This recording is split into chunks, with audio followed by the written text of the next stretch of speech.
I thought it was physical. That much was pretty obvious on both sides of the ball. I thought there was some physicality. I think you're seeing different defensive structure, different offensive systems. It's great for our guys to just get that good work in. I'll have to watch the tape to see exactly what occurred, but solid work. Did you feel like your team got enough work in out there? Yeah, I mean, it is what it is. I mean, we were, they've had multiple joints already. We had none, so to be able to come out and compete against somebody else in general is great. So I do think that it was good quality work for us.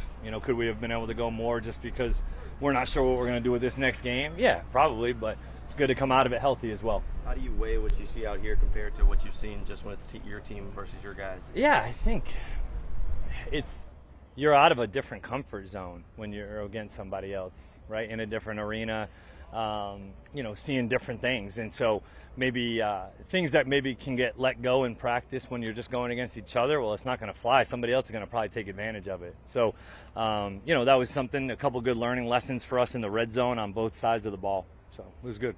Liam, I know you were hoping Travis could build up to today. Did something happen there, or how's he doing? No, it was just more like, do we want him now or potentially not in, Carolina? Like, it was more just being smart about, the next few weeks, because the ultimate goal is Carolina. So that's the thing that's at top of mind right now. And for him, could he have probably gone? I think so. Like, if this was Carolina, would he have probably played? Yeah. So we're moving in the right direction. Does the same kind of apply for Tyson? Yeah, similar type deal. Like, both those guys practiced yesterday in red jerseys, or Travis didn't do as much, but they could have gone. It's just a matter of, it's not the time. And then obviously every day in training camp is competitive, but seeing it here against another team, do you see the competitiveness and the compete kind of go up a little bit? Yeah, you see 7 a little bit differently in ways, right?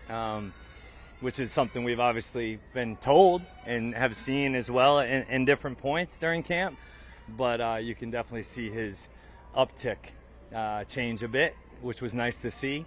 But it was good. It was good quality work. I was pleased with the effort in the way that they went about it. They took this thing seriously and tried to have a lot of pride in what they did.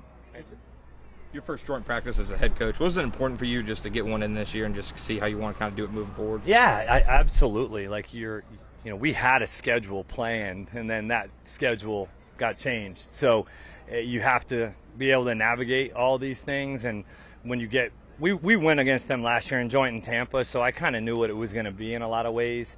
So it's a good learning experience, because it's like, all right, do you want to set them up earlier more and not play them in the preseason games, or do you want to do something later? It'll help us navigate this moving forward. You talked about it some earlier in the week, but is it important to get Mason and Eric back this week in terms of projecting them for the open? Absolutely. You felt them yesterday as well in practice. Now, we weren't in a padded deal. We had the spiders on, but you definitely felt them a little bit more. You felt our size inside a little bit more yesterday. I got to go watch the tape. I didn't see a ton of the defense, but I think we stopped the run fairly well from what I understand. So it's nice to have those guys back in. They're long, big, physical dudes, and we know what they can, what Eric can do in a lot of ways, even though we haven't seen it. But Mason, man, he's a second-year player and needs as many reps as possible. So this is great work for him. What specific challenges did the Dolphins defense present to you that you were so happy to witness firsthand, them having to face themselves? Yeah, so they do a nice job with man alignments and playing zone, and zone alignments and playing man. So you can displace the tight end or the running back, and they'll actually, we call mask coverage, where they're showing you one thing and it, on the snap of the ball, changes. And so that is really good experience for us to be able to get that, because there are a lot of teams that do it. They've just done it. They did it well today. And it confused us a few times in the red zone, not just the quarterback, but the routes and kind of how those things end up playing out when you think you're getting one coverage on the snap of the ball, and then it changes. Is that what happened with Parker? He had a target. It was a deep ball down the one chain. in a 2-minute Yeah, just yeah, now? yeah. Yeah, so they were showing man coverage is exactly what it was. And they flipped it to a cover 2. Really, I think it was cover 8, which we call quarter half to the field or to the nickel side. And the weak safety didn't push enough. We had them down the pipe. We just got to throw and catch. But, those are the ones that for him to see, for Trevor to see those, it's great experience before we actually get going into the season. So yeah, I want to hit it. I want to hit it today more than anything. Right. But now we can look at it, learn from it, and then apply it into the next setting. I was going to ask you about your running backs. Tootin looked great today. Where are you at in shaping how that backfield committee is going to work? Man, yeah, we're still right in the thick of it, honestly. I mean, I think that we've seen great things from all four of those guys, really. Knowing that it's going to be darn near impossible to have four with a jersey on game day. That's the challenge that we have to work through over the next few weeks. Tootin, he did. I thought he had a better day than he did yesterday at practice. He stepped it up a little bit better today. 1 and 4 got some quality work, but they've continued to kind of do the right thing for us. And then Quint, man, in pass protection continues to do a nice job. So we've got some work to do over the next few weeks here before Carolina to figure out who's going to get a jersey. And special teams has a lot to do with that as well. Sure. And is there anything you can take away from what happened with your backfield last year that you can apply to how you figure it's shaking out this year? It's hard to keep a lot of them happy, but if they understand that injuries are going to occur, things are going to happen. And what we learned last year in Tampa was you need 3. Like, you need 3 good ones that you can feel like can go and step in and your offense doesn't change.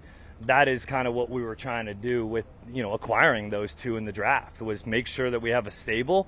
Is it sometimes hard to keep them all happy? Sure, but I'd rather have more than less. Liam, when you see Brian raise his game in a setting like this, and one of the few examples of it so far, how unusual is that? Because we've seen the other way. Obviously, guys play well in the practice field and not play well in those games. But is it an unusual trait that you've seen as a coach? It is a little. You would absolutely prefer that than, you see so many, whether it's quarterbacks or any position, look great in practice, or an ROA, and it's great. And then when the bullets start flying, they can't play the game. So you would much prefer that. My only challenge to him is, and it has been, well, think about what, if you can become a dominant player in practice, what will that actually do to your game? Knowing that, you're not surprising anybody this year. They're all going to know who you are. You're going to see different defensive structures and coverages and doubles. And for you to be able to dominate every single day you walk on the grass, regardless of who it's against, you will get better. And he needs to continue to get better if he wants to go where he wants to go. Liam, Mike said he's going to play some of his starters. He doesn't say how long. What's your plan? Yeah, we are not going to play our starters. We got them the 2 weeks of work in the first 2 games. In an ideal world, looking back, if you had the joints earlier on, you wouldn't play them, maybe a series in the 3rd, and that's what we did in Tampa last year, and I liked it. But it'll be a lot of young guys getting some quality work, and there's a lot of guys that we got to that are going to play, that are fighting for a roster spot, or fighting for a roster spot potentially on somebody else's team. And so this is valuable tape. Great challenge that some of them are going to obviously go up against. We're all going to go up against, but it's a good opportunity for those guys as well. In a lot of ways, is the pay kind of in the barn in terms of who you're envisioning for the 53 out of the guys you have right now? I think, the guys that are on our team, I think there's clarity. There's definitely going to, I would assume there's probably going to be some players on other people's rosters that will be on our roster. I mean, that's the reality of this thing. So, at multiple positions, we have guys that are either on the border or, hey, man, we're going to have to go and look elsewhere when the time comes. And that's just the reality of this time that we're in, this phase. But there are some guys that are going to be playing this weekend that are fighting for roster spots. Brian Thomas. 2 ways he helps you win. Number 1, obvious, the speed and everything else that gives you as a receiver. But also his ability to draw double coverage and get other guys open underneath. Yeah. How do you weigh those 2 things when it comes to the whole passing game? Yeah, that was something that we saw in L.A. with Cooper a lot, was you can kind of dictate some things knowing that, maybe what their answer will be. And then last year with Mike Evans, that was so much of our red zone game plan was based on him. It was like, all right, put him over there, 3-by-1. If they double him, we should have numbers to the front side, or run it.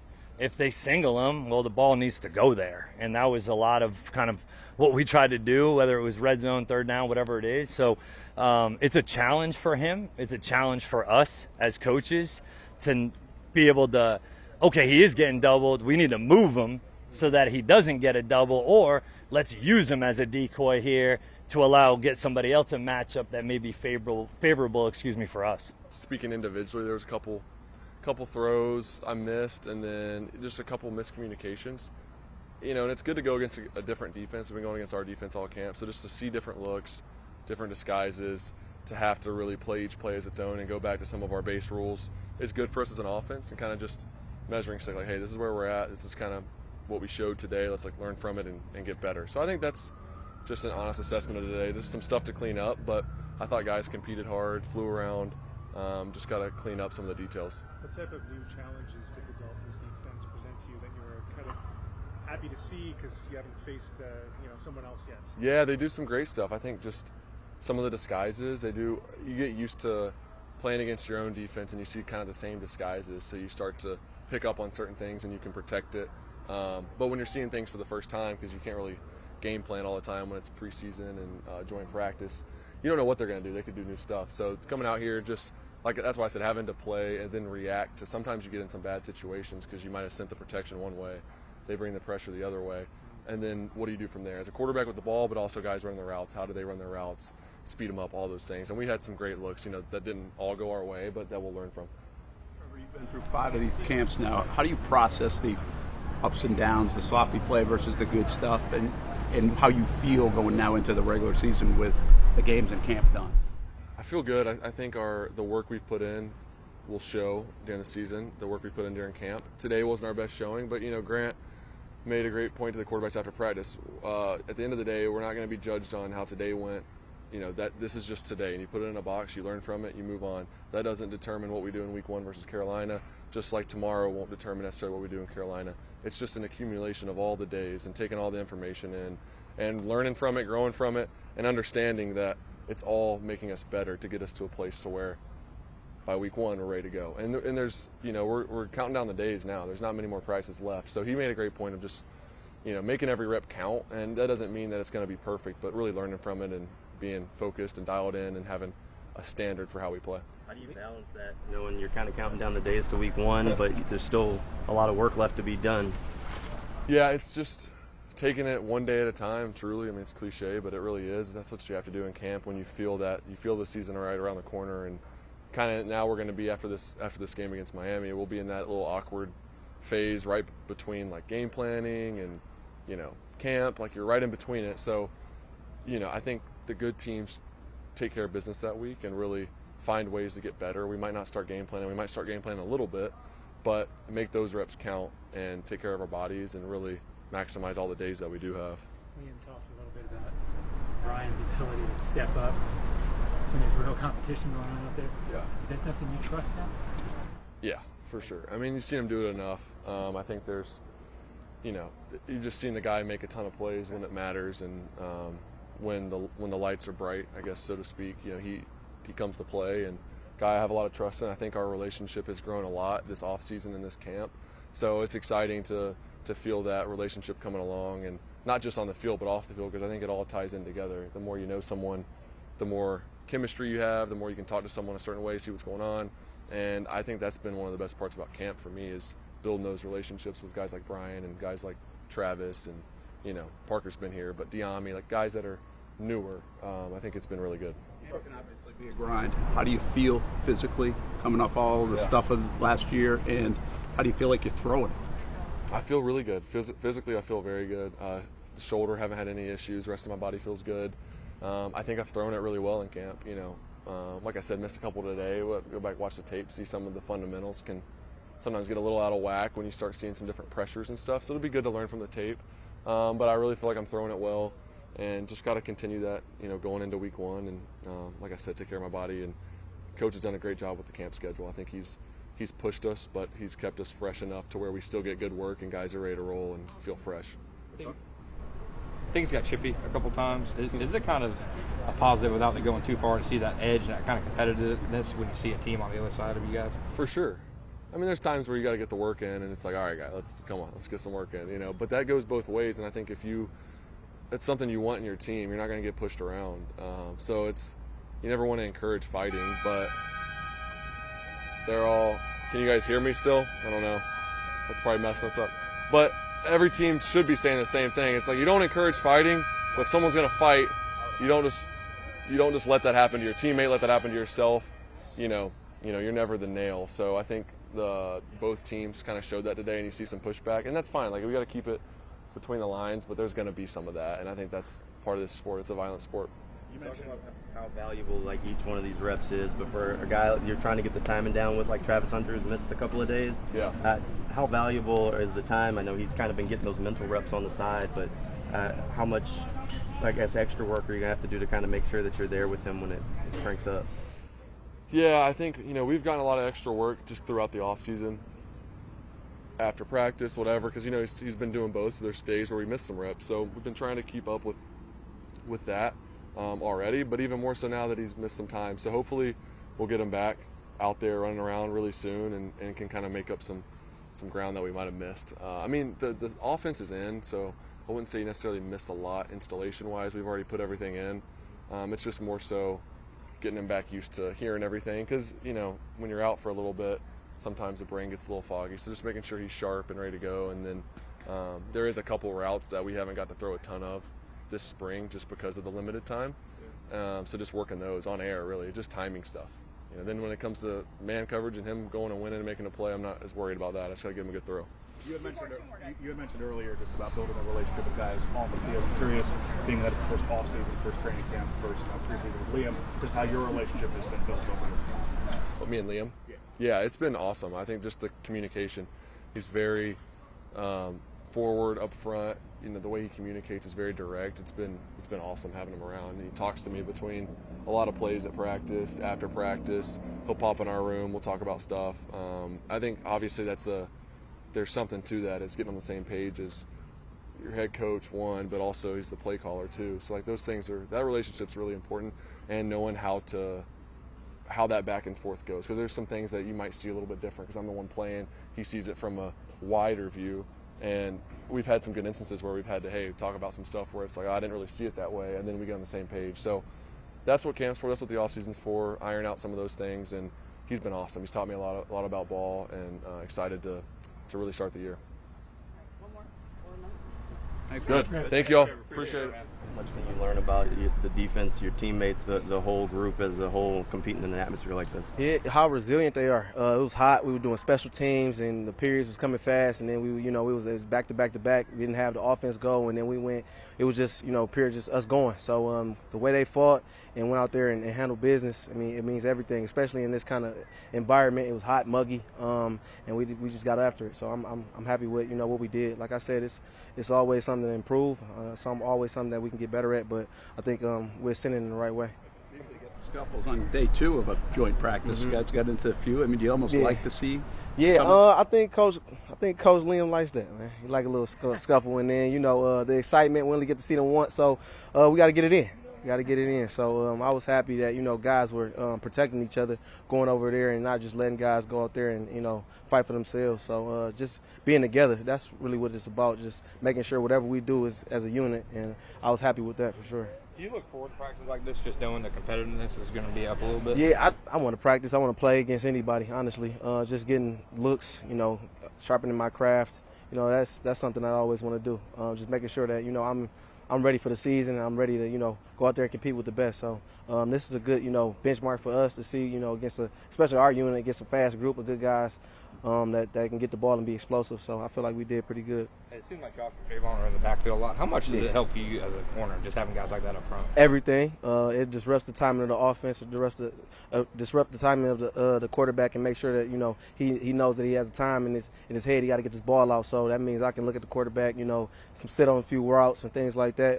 But he makes the whole defense. They make the whole defense, better, and it makes our job easier. So I appreciate those guys going out there and hunting, and not just being one-dimensional. Stopping the run and things like that, which I feel like we did really good today too. How close is the defense to where it needs to be for week 1? We just got to keep ascending, man. That's all we worried about. Just keep getting better, and wherever the chips lie when the first week goes, it is. But I feel like I'm really confident in this team, this defense. I'm confident in our ability and our coaches, to put us in the right situation. So I'm extremely glad to see where we are right now. But like I said, there's always room for improvement. Is that confidence within, built by what you see in the team room, what you guys are trying to do? Because obviously to the outside you're not showing everything that this defense is going to be. So it's almost like a quiet confidence, like wait until you. I told Marcel the other day, man, it's about, having faith and believing. Just, trusting each other, that we can do our job and have each other's back and trust that we're going to do the right things and believing that we can be one of the best defenses in the league. So that's really it, just trusting and believing that we have the right process and we have the right guys in the room to go get the job done. Thanks, Trevor. Appreciate it. No problem.